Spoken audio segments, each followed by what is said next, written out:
मुसलमान के घर के पैदा हुआ कोई बड़ी बात नहीं। इस्लाम को जानना सबसे ज़रूरी है, समझना चाहिए।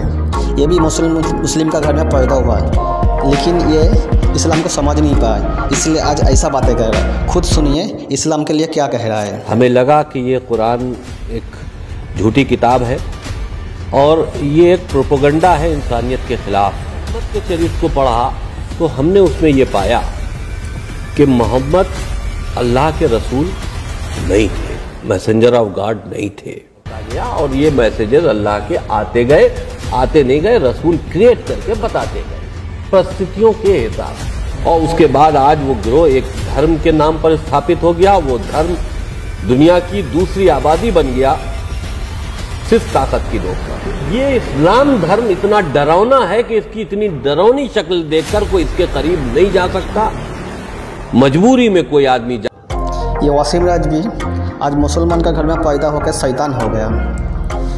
और एक दूसरा धर्म का आदमी क्या कह रहा है, खुद सुनिए। मुस्लिम क्या है, इस्लाम क्या है। इस्लाम एक सच है और हक धर्म है, किसी को भी बुराई नहीं चाहते। खुद सुनिए। कट्टरता का नाम है, इस्लाम तलवार की नोक पे आया। मैं बता देना चाहता हूं नकल के अंधों को कि जो चीज सख्त होती है, जो तंग दिल होती है, जो संग दिल होती है, वो सिकुड़ती है, फैलती नहीं है। फैलता वो है जो दरिया दिल और फिराक दिल होता है। अगर इस्लाम तंग दिली का नाम होता तो दुनिया में ना फैलता।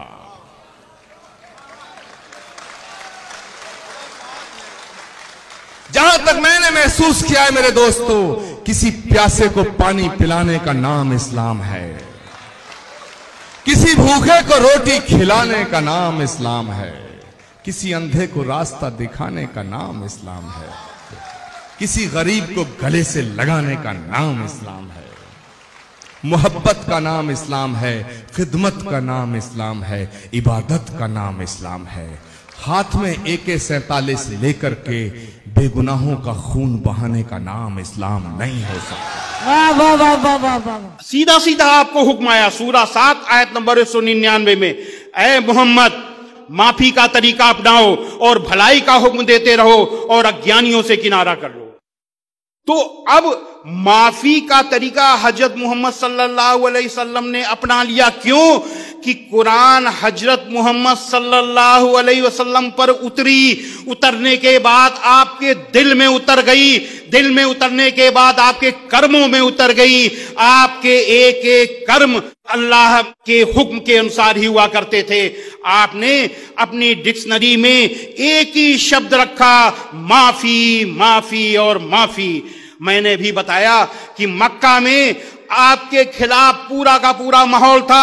आपको तरह तरह से सताया गया, आपकी जान लेने की कोशिश की गई, आपके अनुयायियों को भूखा प्यासा नंगा अरब की तपती रेत पर लिटाया गया। लेकिन इसके बाद उसी मक्का को जब आपने जीता, किस लिए जीता? क्योंकि उसमें अधर्मियों का, अन्यायियों का, अत्याचारियों का शासन था, जैसे कौरवों का शासन था। उस शासन को जीतने के लिए जब मक्का को जीता, अब सोचिए कि 10,000 की फौज लेकर के आप आए थे, अनुयायी लेकर के आए थे। 10,000 की फौज जब मक्का में घुसी तो मक्का के निवासी थर थर कांपने लगे, क्योंकि वो आपको सताते रहे थे। सोचा आज क्या होगा, कोई इधर छुपा, कोई उधर छुपा। जब आपने देखा कि सब छुप रहे हैं तो छुपने का बहाना लिया कि जो यहां छुपे उसे माफी, जो वहां छुपे उसे माफी, जो वहां छुपे उसे माफी।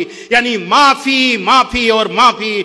हजरत मोहम्मद सल्लल्लाहु अलैहि वसल्लम एक ही शब्द जानते थे, माफी, माफी और माफी। करके इस्लाम को सारी दुनिया में एक इंसानियत का सबसे बड़ा पाठ सिखाने वाला धर्म मानने के लिए लोगों को समझावे।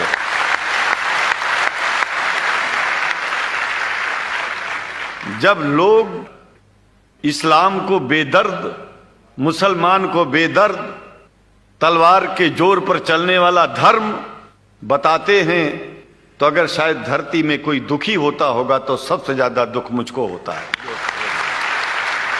ये न सच्चाई है और न कभी ये सच्चाई हो सकती है। जिस इस्लाम ने पहला कलमा ही कुरान शरीफ का ये बताता है कि नहीं है इबादत के काबिल सिवाय परमात्मा के और कोई, ला इलाहा इल्लल्लाह मोहम्मद रसूल अल्लाह। भला आप बताइए, वेदों का रस निचोड़ करके मोहम्मद साहब ने परमात्मा की इबादत करके परमात्मा के पैगाम को एक ही कलमे में दे दिया। इससे बड़ा ग्रंथ दुनिया में और क्या हो सकता है? अगर कुरान के पहले कलमे को ही पढ़ करके हिंदू अपने धर्म का पालन करना चाहे तो उससे बड़ा धर्मात्मा शायद कोई नहीं होगा।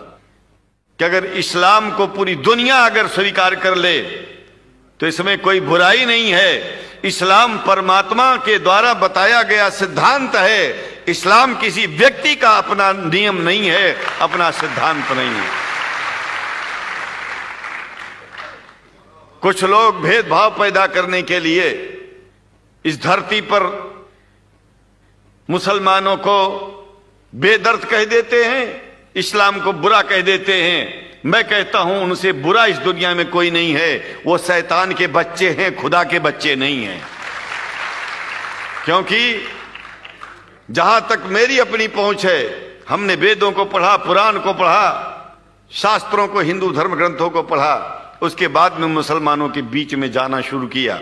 हमने मुसलमानों से हाथ मिलाया तो हमारा विरोध किया गया। ये अंडा खाने वालों से हाथ मिलाते हैं, शंकराचार्य कैसे हैं? अरे हमने कहा कि तुम्हारी समझ में नहीं आ रहा है।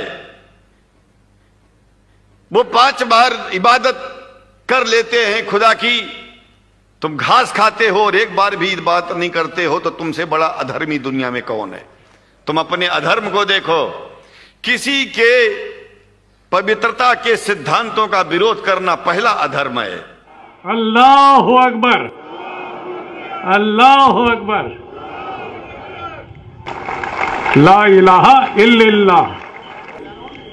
और ये बिल्कुल साफ होना चाहिए कि उस अल्लाह का कोई बेटा नहीं है, कोई भतीजा, कोई दामाद और कोई नहीं है, एक है अल्लाह। और इस तरीके से हमें अल्लाह की इबादत से, जिसे हम इस्लाम में तौहीद कहते हैं, एक तौहीद हमारी सबसे बड़ी बुनियादी सोच है। और उसी पर हम सारी दुनिया को, खाली भारत के लोगों को, इंडिया के लोगों को नहीं, सारी दुनिया के इंसानों को एक झंडे के नीचे ला सकते हैं, एक तौहीद के झंडे के नीचे ला सकते हैं।